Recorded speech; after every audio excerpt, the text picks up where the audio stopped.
Have you ever had that uncanny valley feeling when you're on the internet? You're going on Reddit, you're going through all kinds of discussions, you're seeing all kinds of threads, you're having conversations, you're having debates, and things just seem artificial. Like when you're watching a video that went viral, has 10 million views, but you go into the comments and they're all the same. They're all praise. It's just a big pool of praise. hmm Yeah, and there's an actual term for this. This is an event that happened in 2025, and it's called the inversion. And what essentially happened is 53%. So we crossed over the halfway point. More than half of the internet became automated.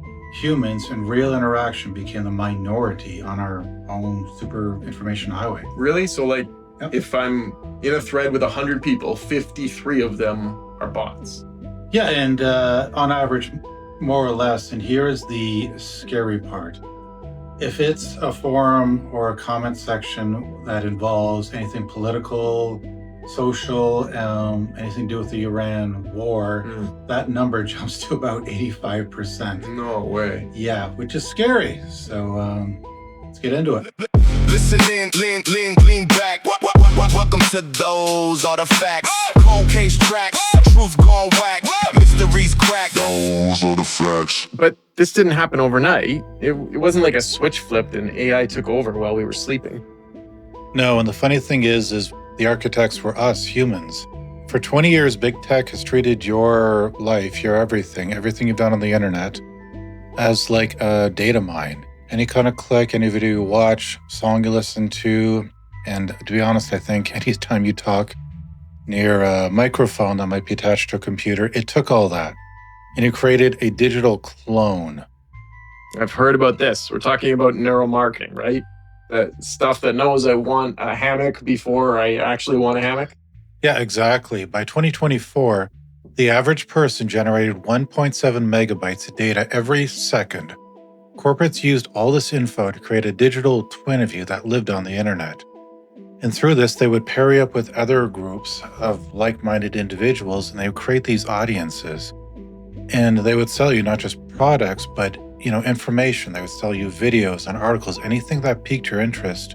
They would sell it to you because you showed interest in it, and your digital twin showed that this is something you enjoyed. And one of the things they found was if they kept you in a high emotional state, particularly anger or fear, they could increase your dwell time, so your time on a video, your time on the internet, by 400%. So if the corporations were already harvesting us for years for every bit of data we're worth, what changed last year? A lot of the friction disappeared. Humans became slow and expensive.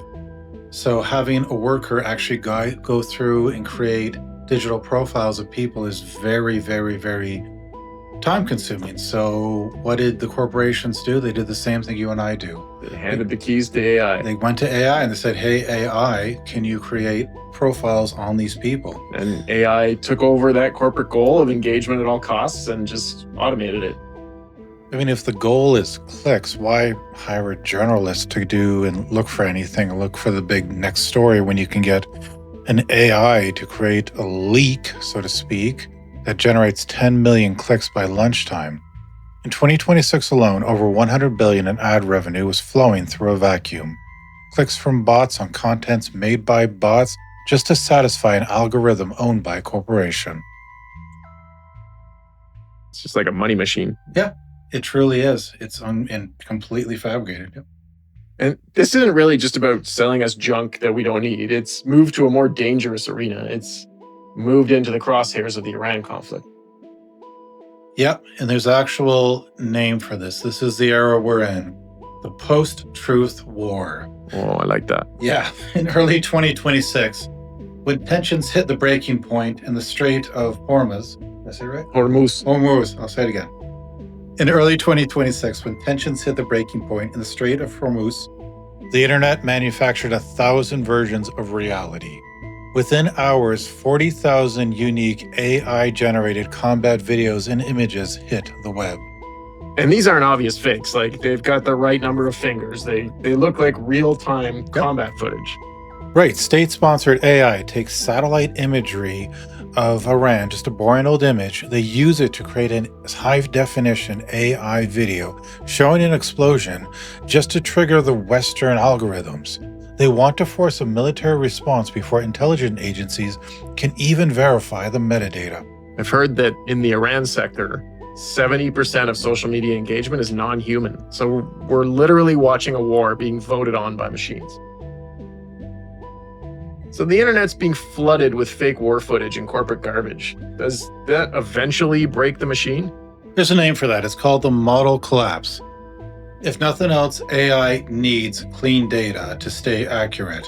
But since 2025, the web has been buried under just this AI garbage. 74% of all new web pages are this AI fake synthetic nonsense. So the AI is training on its own output, like a photocopy of a photocopy? Yeah, AI is going through just a minefield of all kinds of its own stuff, and it's lost the ability to notice nuances. It doesn't know if it's being created by another AI or by a human. It doesn't understand that. And this is why Google search feels broken. You aren't searching for facts anymore. You're searching through a landfill of just this search engine optimized junk. Gartner predicts search volume will drop by 25% this year because of the open web has just become just this toxic field of garbage. It's true. Yeah. It does feel like the goal is just to make us give up, to make us so tired of searching through lies that we stop even looking at the truth. Yeah, and there's a name for that. It's called truth fatigue. We know we are being bombarded with just fake news and fake information, and we don't know what's real and not. The World Economic Forum's 2026 report lists misinformation as the #1 threat around the world, not necessarily because of the lies and the misinformation, but because of the death of belief.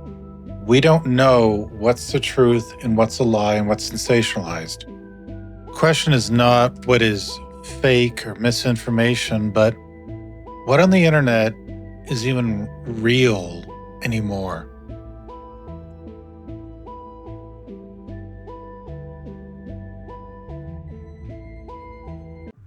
So knowing this, how do we fight back?